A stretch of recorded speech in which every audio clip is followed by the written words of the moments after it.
ובעיקר מה שכואב לי זה המציאות שלי, והבנה ששניות הכל עניין של מזל, והרגשתי פשוט ברולטה היום. וזה בעיקר לראות את הילדות. ואישה מבוגרת לא צריכה להרגיש לבד ולפחד את השיניים. Damage is pretty extraordinary. Many of the vehicles are completely destroyed.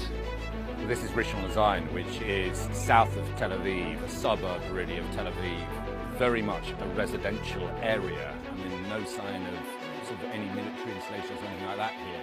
And these were houses that took direct hit from an Iranian ballistic missile last night. 2 people were killed here, dozens injured when one of 4 waves of ballistic missiles that were launched at Israel throughout the night hit directly here. And the damage is pretty extraordinary to all the area around it. I mean, you look, we come over here and look at many of the vehicles are completely destroyed.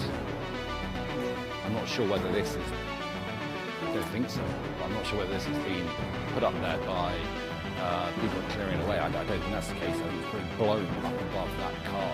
The other houses around here as well have sustained really severe damage. You can see shrapnel marks in the walls, windows blown out, roofs completely knocked in as well. So the Israeli missile defense systems are exceptionally good, but the Israelis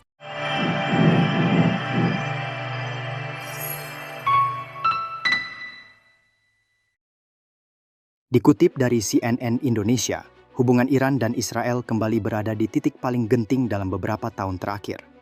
Sejak Jumat 13 Juni 2025, kedua negara saling melancarkan serangan militer dalam skala yang belum pernah terjadi sebelumnya.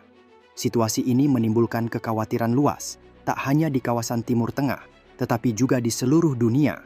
Kedua negara ini yang selama puluhan tahun berada dalam konflik ideologis dan geopolitik, kini telah bergerak dari ketegangan diplomatik menjadi kontak langsung senjata. Konflik memanas ini dipicu oleh tindakan Israel yang meluncurkan serangan militer ke sejumlah target strategis di Iran. Laporan menyebutkan bahwa serangan tersebut menyasar fasilitas militer, infrastruktur pertahanan, hingga lokasi yang diduga sebagai pusat pengembangan nuklir Iran. Beberapa pejabat militer penting dan ilmuwan nuklir juga dikabarkan menjadi korban. Langkah Israel tersebut secara luas dianggap sebagai bentuk tekanan terhadap program nuklir Iran, yang selama ini menuai kontroversi internasional. Namun bagi Iran, serangan ini dinilai telah melewati batas dan dianggap sebagai bentuk deklarasi perang terbuka. Sebagai respons, Iran melancarkan serangan balasan secara masif dan terkoordinasi. Rudal-rudal diluncurkan ke berbagai wilayah strategis Israel, termasuk fasilitas energi, komunikasi, dan pangkalan militer. Media pemerintah Iran menyebutkan bahwa operasi tersebut merupakan tindakan pertahanan sah terhadap agresi Israel. Pemerintah Iran juga menyatakan bahwa mereka tidak akan mundur dan akan mempertahankan kedaulatan serta kehormatan negaranya dari segala bentuk ancaman asing, khususnya dari Tel Aviv. Situasi ini menciptakan reaksi berantai secara global. Amerika Serikat, sebagai sekutu dekat Israel, menyerukan Israel untuk berhati-hati, namun juga menyatakan dukungan terhadap hak Israel dalam mempertahankan diri. Di sisi lain, Rusia dan Tiongkok meminta semua pihak menahan diri dan menghindari eskalasi lebih lanjut. Perserikatan Bangsa-Bangsa pun mengadakan sidang darurat guna membahas perkembangan terkini di Timur Tengah. Kekhawatiran utama muncul karena konflik ini berpotensi meluas ke negara-negara lain di sekitarnya dan bahkan dapat melibatkan kekuatan-kekuatan besar dunia dalam pertempuran tidak langsung. Dampak dari serangan saling balas ini juga mulai dirasakan oleh warga sipil di kedua negara. Di Iran, sebagian besar kota besar kini berada dalam kondisi siaga tinggi dengan warga yang berlindung di bunker dan tempat perlindungan. Di Israel, sistem pertahanan udara Iron Dome bekerja keras menangkis gelombang rudal yang masuk. Pusat-pusat kesehatan di kedua negara mulai kewalahan menangani korban luka. Jaringan komunikasi sempat terganggu dan aktivitas ekonomi lumpuh di beberapa wilayah yang terdampak langsung oleh serangan. hingga kini belum ada tanda-tanda deeskalasi dari kedua pihak.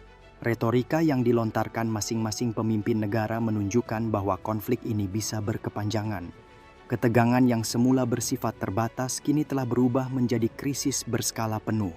Dunia internasional terus memantau dengan penuh kekhawatiran. Di tengah seruan untuk gencatan senjata dan diplomasi, bayang-bayang perang regional bahkan global kini mengintai. Apakah konflik ini akan berakhir di meja perundingan, ataukah justru menjadi awal dari konflik yang lebih besar? Hanya waktu yang bisa menjawab, namun satu hal yang pasti, dunia kini tengah menyaksikan sejarah yang sedang ditulis dengan tinta yang berasal dari api dan darah. Dukung dengan like dan subscribe untuk info terkini. Tetap waspada, tetap berpikir kritis.